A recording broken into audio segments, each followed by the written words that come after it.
3, 2, 1, action. Hey guys, welcome back to Off the Record, where we talk about whatever we want. Whatever.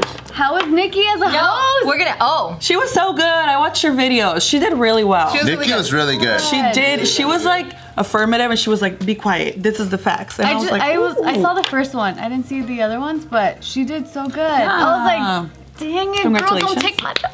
I think she took it already. Yeah. Shit. she's actually coming in. You know what this asshole wanted to do? This is the start of the 2 weeks, I believe. No, I'm getting fired. So you were in Iceland during April Fools. So what they wanted to do, and Joe was like, "That's fucked up." So not me. What he wanted to do was say he wanted to pull an April prank on you. April pranks, huh? I know. Fuck you, okay? April pranks. Do you want to hear the tea or not? Do you want to hear the tea or not? I want to hear it. Oh, you're warm. Okay. So then he wanted to hit you up and be like, "Hey Tiff, Nikki did such a good job. We just feel like it'd be better." That's fucked up. If you just stick in an area where your strengths are gonna. Oh shit! That would have crushed me. And then I didn't say that. That wasn't you me. didn't. That's what I thought in my own head. But that was your prank. That was not my prank. That was not my prank. Called out. And then Joe was like, "Nah, dude, that's too real. That's too real." Like she would take it. Joel's the one with morals all of a sudden? Yeah, he's the one that literally said. That's how you know this story is already fake. What? That would be a good prank if she was here. Like, I just like watching this unravel because it was my prank. That was yours? I was like, I'm just watching it go down, and I'm like, I wonder how long this is gonna go on while she blames her husband for he didn't do anything. I was like, what? I was like, why would I say anything like I'm that? just looking at her like, this bitch is so mean. He didn't say that at all. It was literally my prank. Oh my god! Yeah, Bart's not like that. I'm so sorry. I'm so sorry. I literally whispered to Brandon, I was like, it's my prank. I'm delivering you guys to. Then it got more entertaining from there. Were you sitting there? Is that what happened? No, I just said it, and then Joe told me not to. But you see, Joe had morals. I'm so sorry. I thought it would have been hilarious. Well, because the only person that has less morals than Joe is If you David. did it in person, but not like I'm like. Would you have on the other cried? side of the world crying? She would have cried for sure. Fuck yeah! If it was said like that, I'd be like, yeah, because that sounds real as fuck. Like, maybe you should stick to where you're good at. Like, dude. Because what I was asking them to do was when you came in, I wanted them to take you to the room and then do it. And then I wanted to watch outside the mirror and laugh. You asshole. Dude, pranks I'm are so mean. sorry. We don't prank each other. They would have said it, and they would have saw your fucking spirit crush for like half a second. They would have been like, April Fools! Don't you know me? It's hard for me to forgive. That shit would have crushed me. You can keep your job. I know, but it still would have been worth it though. I'm so sorry. We've decided. See? I just sat there just watching you berate your husband over nothing. I was like, damn, that shit was me. Not everything is Bart's fault. It was literally me like this, just like, oh shit, look at this go down. I'm good, okay? I'm also 5'11". Yeah, you are. And your dick is huge. Yes. Your dick is huge. You think it's Hey, that's funny. I'm so sorry. She'd be so confident about a lie. That's crazy. Fuck, dude. You're a fucking shitbag. That shit was tight though. No, I was telling Nikki too. I was like, dude, you did so great. And I was actually telling Jess, I'm like, dang, I know she's gonna kill it, but I'm like, fuck, I hope she doesn't take my job. And then Jess was like, no, man, we were talking on the phone, prepping for news, and Nikki was just telling her like, fuck this is intense. I could not do this shit every week. And like, she was just telling her all the It's time. hard. Memorizing 20 articles all the time. It's not just that. It's like researching. There's a lot of Prep like work. logistic stuff. Yeah, like prep work things that go behind it. Where I was like trying to tell her step by step, and I could see her brain like melting because she's like, "How do you figure this out?" She's also managing her channel. She's also doing the podcast. She's also acting. And then she has to do She has her fucking jewelry line. Yeah, she has a lot. It's a lot to deal with. And her husband has kidney stones and shit. A lot of stuff. Water. Yeah, she's trying to keep her man alive. It's a lot of shit, man. Fucking Steve's the best, dude. I know he's actually coming later today, so. And for you, congrats. You're coming out with your bebecita. Yes. I mean, you've had a fucking line coming out. Let's talk about that. What's bebecita? Bebecita is like baby girl, but I kind of took it from like mamacita. Yeah. But bebe in like little form, you know. But it's actually really popular in like reggaeton culture. You know, like it's like starting to come up, and I was like, I'm gonna make a shirt with that. Where do they get it at? What's the Buy BoomFAMF.com or go check out my Instagram and it's there. But yeah, it's one of the shirts, and then I have like hella other shirts, just 3. It's still like a baby company, you know what I mean? That's no, because you have a shaker. Like you had like an event. Like what are you talking about? I don't know, man. I just don't like to think of like my company as anything huge because it overwhelms me, you know, because like you guys are like, oh, I have a financial planner, and I'm like, it's just me, you know what I mean? So I often think about like, okay, where were people in the beginning stages of their stuff, and then kind of follow that path, as opposed to being like, oh, well, look at everything that they have already, you know what I mean? Like, they should be there already. Yeah. So it could be really overwhelming, so I just take it one drop at a time. And so tomorrow's really exciting, and it's like my birthday collection drop, because it's gonna be my birthday. Oh shit! Happy birthday! Birthday. When's your birthday? April 5th. Oh, are you an Aries? Aries gang gang. Aries right there. Gang gang, baby. Oh yeah, you're the 30th. March 30th? So many. You're Aries. Joe's an Aries. That's Anybody else an Aries? My cats are Aries. She's a Sagittarius. Yeah, they have the same birthday as Joe.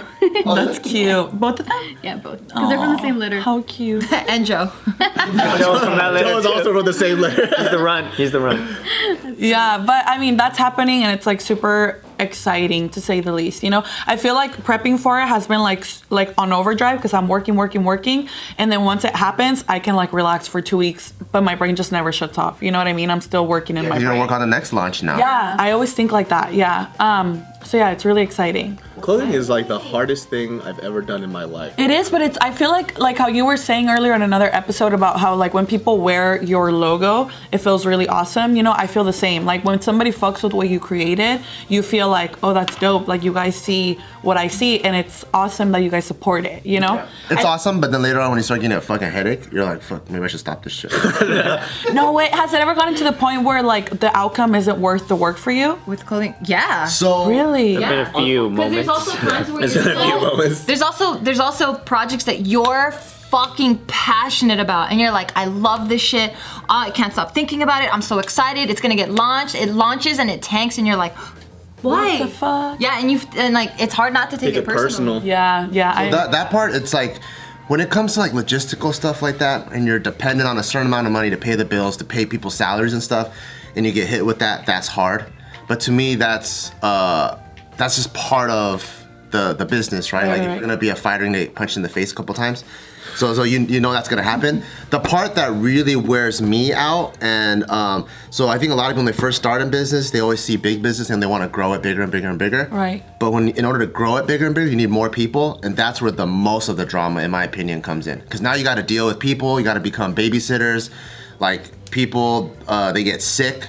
And then because they get sick, certain projects get delayed. Right. Or there's drama within the group. And then so now you gotta play like mommy or daddy, you gotta sort shit out. And then that emotional part is what people don't tell you about within a company structure, and that can wear you the fuck out. Because then right when you think, cool, we got 3 good launches, everything looks good on paper, and you can see the trajectory of their business, this guy is hella depressed now, or this guy's been throwing up the last month, and then now you gotta come in, you gotta go, oh fuck, you gotta put out this fire. And that part to me is like, it's really difficult. So was there a point where you were like, damn, this is just so much fucking drama? Where we were like, I think we're gonna have to shut this shit down. Like, Yeah, we we've can't been deal through with this some drama. shit with it. Really? Yeah. That's why you need to have failing businesses like me. See, you ain't gotta worry about nothing. See, success is scary, dude, but when you fail consistently, You're good at it. Like small, tight teams are the best. Right. You know, and then like, cause like when you're trying to build a team, you also got to see who you could depend on. Not to put Bleed on blast, cause he killed it now.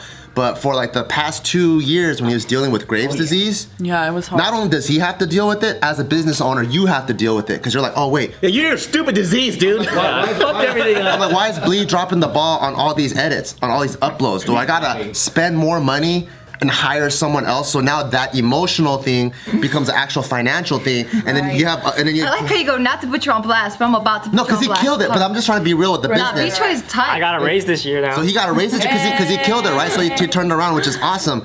But then when you have like a team, and this guy has anxiety problems, this guy has an insomniac, this guy got Graves' disease, This guy's entitled this as fool is fuck. diabetic. All of their problems become your problems because you got to deal with all that shit. Now, one question as a business owner, because I have learned to be very non-emotional with my business. I don't have people hired under me yet, you know? Yeah. But every time I've done business, like there was this one company I did business with, they got emotionally attached. And when I started launching things on my own, they were like, hey, you're not posting our stuff as much, like what's going on? And I'm like, well, you're not paying me per post, you're paying me commission, right? Yeah. So they got emotional and they were like, how could you do this to us? So then I was like, you know what? From now on, all of my business is strictly business. Like there is no emotional connection. I do realize, like with you guys, for example, there's like a huge emotional connection in your team. So for example, when Choi was sick, would you have been like, okay, we have to let you go for 6 months. I'm gonna hire someone else. You don't do that. So we're write it out. really lucky where I think because we have JK, so Barbell Brigade became like a passion thing. So a lot of people that we should have let go a long time ago, we never did. We really try to focus on and try to fix problems, really try to help build people up. Blee is the homie from JK, so I would never let him go. Got it. But the other people that came onto Barbell, we've let them stay for a long ass fucking time. But it was kind of like, this is our pet project, so we want to build like a family culture here. And in family, you can't just fire your uncle or fire your mom. Right. Yeah, if you're but now Korean. it got to the point where. True. But now it got to the point where it's still emotional to a point where you want to have each other's backs, Right. but it's still non-emotional enough to where you can cut the fat where you're like, okay, like, you're not doing anyone a favor. Like, we should just part ways. You'll be better off doing your own thing. We'll be better off doing our own thing. Right. Yeah, and I'm sure it's really, really tough, and that's why, like, I can't even imagine. And we've had this conversation where, like, I've told you, like, I can't imagine giving a big project to somebody and trusting them with your things, you know? And I did it for the first time, and it was like, ooh, it worked out. You know what I mean? Like, I was like, And it always does, though. fuck me, it's scary. It always works out. Yeah, it does. I'm the complete opposite of you now. I'm like, fucking go away. Awesome. And I hope that eventually it gets to that point where, like, you find people, or I find people that I'm like, I'm so trusting of you, you know what I mean, that I could just be like that. I just hired a photographer for my stuff, Justin. Oh, tight. Yeah, He's I was good, like, yeah. hey, Jay, because I work with him, I've modeled for you guys, and I was like, hey, Jay, like, how much? And he's like, oh, let's do it. Blah, You blah, call blah. him Jay? I don't even call him Jay. I don't know, he's my homie. Yeah, and so he was like, yeah, let's do it. And then because I know he's such a good worker for you guys, I'm like, he's gonna be a good worker for me as well. He's really, really Really good. good, yeah. I love Hey Justin. Jay, you're gonna call him that next time? Hey Jay, he goes, Jay. don't call Don't me. call me that. We ain't that close, Only motherfucker. Stacey calls We me ain't, that, we okay? ain't close like He's that. like, it's Justin. I think I'm the only one who calls him that. Even when we're at the shoots, I'm like, what's up, Jay? I call you B Choi and you call him something else. You know what I mean? Or Be Blee. Choi. I call him Or Blee. Blee. I called Jay Jlee the other day. Like, the homie Jlee. Who? Justin. Oh.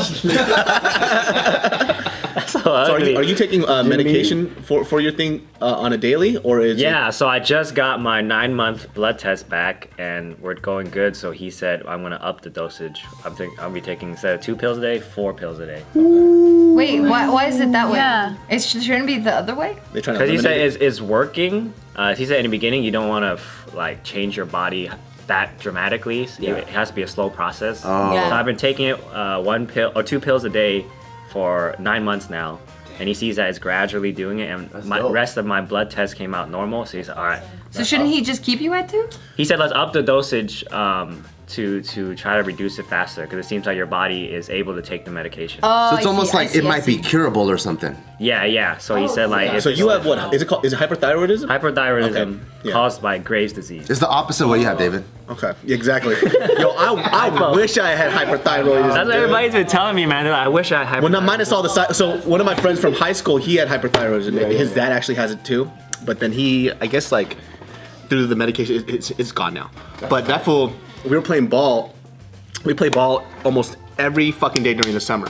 But suddenly, out of nowhere, he just started getting skinnier and skinnier. I'm talking about in 2 weeks, he lost like 30 pounds. Oh no. Yeah. And so we're playing ball, and mind you, in Sacramento it's like 100 degrees.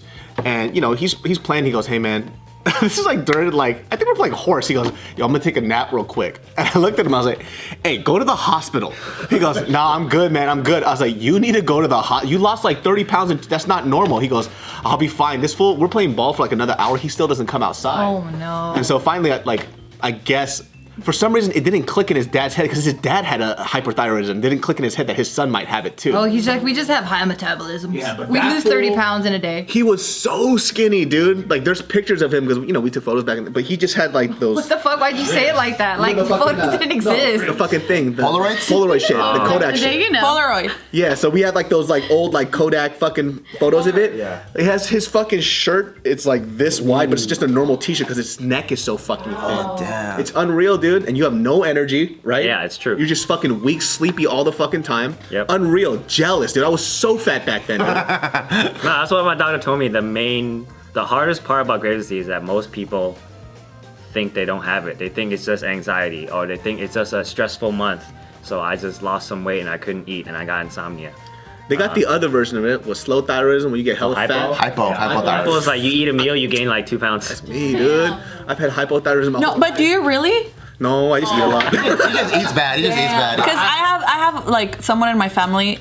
She was like, "Oh, I think my thyroid's wrong because I can't lose any weight." And I was like, "Well, look at what you're eating, and then diagnose yourself." energy You know what I training, mean? yeah. Like fraps are not good for you. You know what I mean? The French fries. But that's why I asked, because a lot of people think that they have it when they can't lose any weight. You know? Dude, food is crazy sometimes. Sometimes I just wake up with like pizza next to me, and I don't know what happened. But you've lost so much weight. Yeah, but I still have fat boy tendencies, so it's like, Hell yeah. you know what I mean? Like, you can lose all that weight, but there's still a habit that you still have to kick. Like, like last week, I don't know what happened, but we had like this bomb ass Chinese dinner, and then we had like hella dessert. It was a shit ton of food. It was. And then I was in the studio, and then I ate a box of pizza. I don't know what happened. To yourself. Ooh, that shit was so fucking good though. Dude, I woke up with diarrhea. I didn't give a fuck. I said, that's okay with me. But you know, the body's so interesting because it knows what it likes and dislikes. Yeah. But then your addictions speak otherwise, right? So Yeah. as I'm eating it, I feel like shit, right? I'm like, oh, this is terrible. My body's like, But at the same time, my heart is so full. Yeah. You know, so I'm just eating it. And I said I was have one slice. I had 3. I had 3 large slices from NoHo Pizza, and I'm gonna probably have it tonight. Oh It's studio food. The only good thing about like losing weight is that once you've lost the weight, it's easier to keep it off than to have to lose it. You know? I think what I didn't realize too is like once you lose the weight, you're at a comfortable weight. When you start gaining it back a little bit, it kind of fucks you up mentally a little. Oh, yeah. You know what I mean? It makes you feel like all that progress that you had is starting to disappear. Yeah. And I didn't really prepare for that part too. So like I've been doing this like show called Send Foods. We travel and eat a lot. So I've been trying to drop another like 15 and then I'll be good. But that shit is so hard when you're just drinking and doing whatever. Yeah. So I'm having a similar amount of activity and I think that I'm eating well, but just those 3 days out the week that I'm not doing well, it offsets everything. So I'm stagnant. So it kind of, you know, mentally is kind of messing me up a little bit. So what happened? So with the, you guys know the ¿cómo se llama? The gastric bypass? Yeah. Yeah. So for that surgery, when people are really overweight, they actually make them go to therapy to see like, hey, we need to talk about the changes that are going to happen with your body because it's not only physical. Like you need to see yourself different when you lose so much weight, and you need to be prepared for all the changes that come.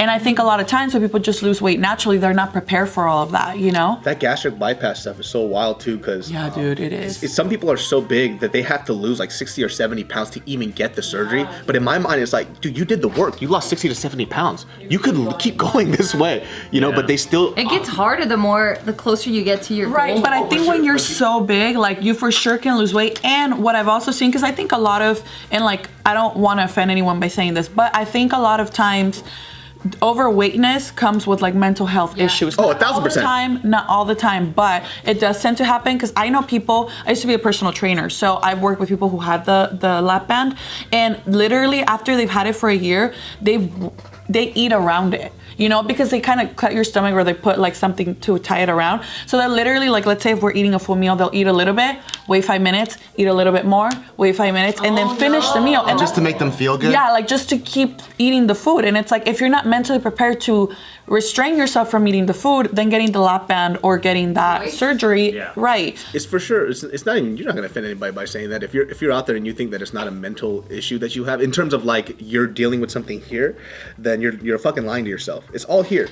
You know what I mean? There's a biological reason to why we have to eat, right? But there's The same thing for the opposite too. Like for me, like I struggled with gaining weight for so long because I had this like unhealthy relationship with food. Yeah, it's definitely like this mental issue, right? Like I don't have to eat that pizza. Damn it. Yeah, you do. It just makes you feel good. Yeah, Smells but good. it smells good and it makes me feel good in that one little. It's like I don't know what it's like to smoke cigarettes, but I'm guessing that's what it feels like when you get a hit of Oh, cigarettes. yeah. You know what I mean? Like pacifying. Yeah, it's like you haven't smoked in a while, but once you get that puff, it feels, oh shit, it warms my chest. Yeah. I want to get the surgery where they put a butthole right here so I could just eat. I could just shit it out of my. That's disgusting. Because I don't want to get fat from it, but you I already have a love butt. Oh, so it eating. never goes into your stomach. I love Fucking eating funny. ice cream, burgers, burritos. I just eat it, just fucking just shits it out. Dude, fucking I can ass. go through the mouth pleasures, but not gain Can the you weight. imagine though? You would not even gain muscle or gain, like you would just be. No, but if I'm like The good stuff? so He my, wants the perfect so, outcome. No, my meal preps, I'll eat, I'll plug it, and then when I'm done with my meal prep and I gotta go eat, like, Dude, your fingers are gonna smell so bad, dude. We're never gonna fucking kickbox together, roll We're together. getting divorced for or I sure. fart from here. You burp and fart at the same time. That's so bad, dude. You're gross. How do you fuck it all up? What do you mean? Ugh. You'd wear underwear? You would kiss it. Fuck no. Like, oh shit, my bad. I took a shit again. Toss his salad right here. Yeah, oh yeah. A necktie would be like a thong. Oh my Oh god. my gosh, funny. that's funny.